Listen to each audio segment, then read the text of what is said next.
玉秀的白日梦。玉秀坐在大磅秤的后头，一旦闲下来了，牵挂的还是郭佐。不知道他一个人在外面怎么样了，想的最多的当然还是那个下午。那件事玉秀其实是无所谓的，反正被那么多的男人睡过了，不在乎多一个。让玉秀伤心的是郭佐的走，他不该那样匆匆离开的，那么突然，连一声招呼都没有，就好像玉秀缠着他不撒手似的。这一点伤透了玉秀的心。怎么说，玉秀也是一个明白人，就算郭佐愿意，玉秀也不能答应。一个破货，这点自觉性还是应该有的，怎么可以缠住人家呢？想得起来的。最让玉秀难受的是玉秀想郭佐，开始是心里头想，过去了一些日子了，突然变成身子想了。玉秀自己都觉得奇怪，自己原本是最害怕那件事的，经历了郭佐，又过去了那么长的时间，怎么反而喜欢了的呢？都好像有瘾了。时光过去的越久，这种想反而越是特别，来势也格外的凶猛，都有点四爪挠心了。可是郭佐在哪儿呢？玉秀躺在床上，翻过来覆过去的，只好把枕头抱起来压在自己的身上。这一来，身上才算踏实一些了。还是不落实。玉秀不停地喘息，心里想，看起来自己真是一个骚货，见起来怎么这么不要脸的呢？这一天的晚上，玉秀却想出了新花样，又变成嘴巴想了。花样也特别了，非常馋疯了，恨不得在自己的嘴里塞上一把盐。玉秀只好起来，真的吃了一口盐了，咸得喘不过气来，却不解馋。玉秀只好打开碗柜，仔仔细细地找，没有吃的，只有蒜头、葱、酱油、醋、味精，还有香油。挑了半天，玉秀拿起了醋瓶。玉秀刚拿起醋瓶，嘴里已经分泌出一大堆的唾液了。玉秀轻轻地喝了一小口，这一口是振奋人心的，一直酸到了心窝子，特别的解馋，通身洋溢着解决了问题才有的舒坦和畅快。玉秀扬起脖子，咕咚就是一大口，咕咚又是一大口。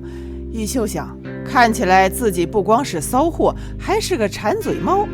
难怪王家庄的老人说，男人嘴馋一世穷，女人嘴馋裤带松。玉秀却一直不知道自己体内的隐秘。玉秀确信自己怀孕都已经是闭经后的第3个月了，那已经是10月的中旬的事了。玉秀到底年轻，害喜的反应一直不太重，时间也短，加上刚刚到粮食收购站上班，一忙居然就忽略过去了。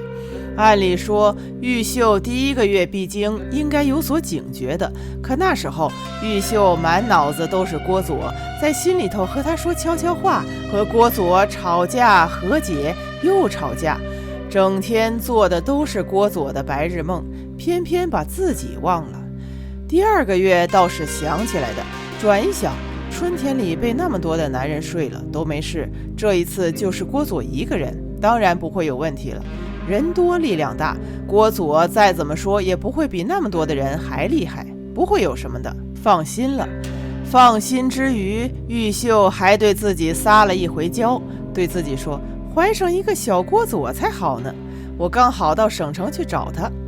这么一撒娇，玉秀的心情反而好了，疑惑倒是有一些，不过玉秀坚信没事，过几天身上一定会来。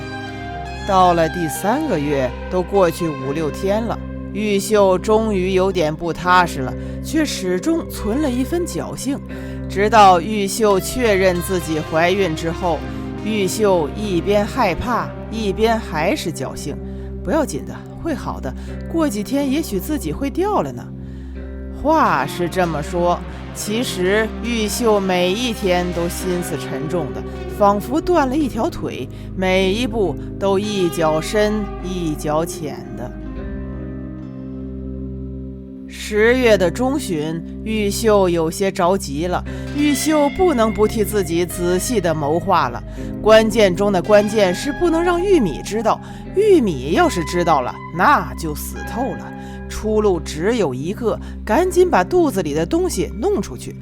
最好的办法当然是去医院，然而去了医院，事情终究会败露。这一来等于没去，比没去还要坏。玉秀开始考虑自行解决的办法了。玉秀决定跳。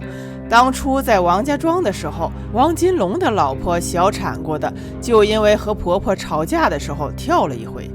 金龙家的在天井里拍着屁股，又是跳又是骂，后来哎呦一声掉了。玉秀想，那就跳。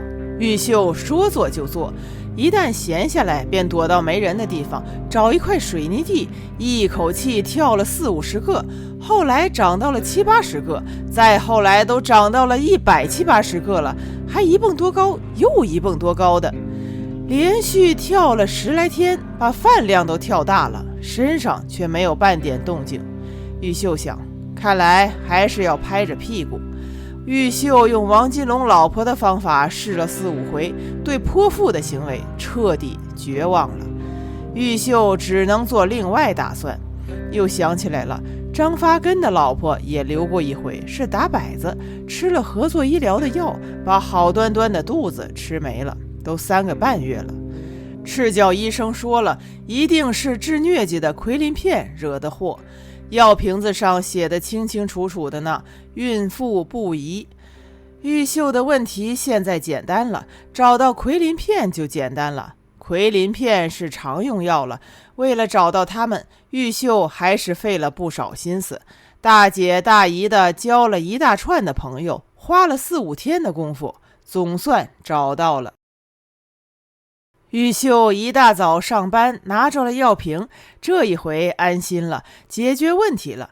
玉秀偷偷地溜进公共厕所，倒出来一把，一口捂到了嘴里，因为没有水咽不下去，只能干嚼了。玉秀嘎嘣嘎嘣的，像一嘴的炒蚕豆，嚼得满嘴的苦，眼泪差一点掉下来。玉秀伸长了脖子，一口咽了下去。这一口下去，玉秀总算踏实了，相当高兴，坐回到磅秤的后面，和别人说说笑笑的。一支烟的功夫，药性起作用了，玉秀的嘴唇污了，目光也慢慢的散了，像一只温鸡，脖子撑不住脑袋，东南西北四处倒。玉秀的脑子却还没有糊涂，她担心身边的人把她送进医院，笑着站了起来。玉秀一个人走向仓库，靠近仓库的时候，玉秀有些支不住了。玉秀扶着墙慢慢摸了进去，吃力地爬上粮食堆，一倒头就睡着了。玉秀在仓库里头一直睡到天黑，做了无数古怪的梦。玉秀梦见自己把自己的肚子剖开了，掏出了自己的肠子。玉秀把自己的肠子绕在脖子上，一点一点的挤，挤出了郭左的一根手指头。玉秀再挤，又是一根，一共挤出9根来。玉秀捧着手指头说：“郭左，都是你的，装上吧。”郭左看了看，挑出来一根，拧到自己的手上去了。郭左的手上其实就缺这么一根。玉秀望着手里多出来的8根指头，想：怎么会多出来的呢？怎么会多出来的呢？玉秀很不好交代了。郭左只是看着他，不说话。玉秀急了，这么一急，玉秀的梦便醒了，而郭左真的站在自己的面前。玉秀松了一口气，很开心，一蹦一跳的对郭左说：“你终于回来了，我梦见你了，我刚刚梦见你了。”其实还是在梦里头。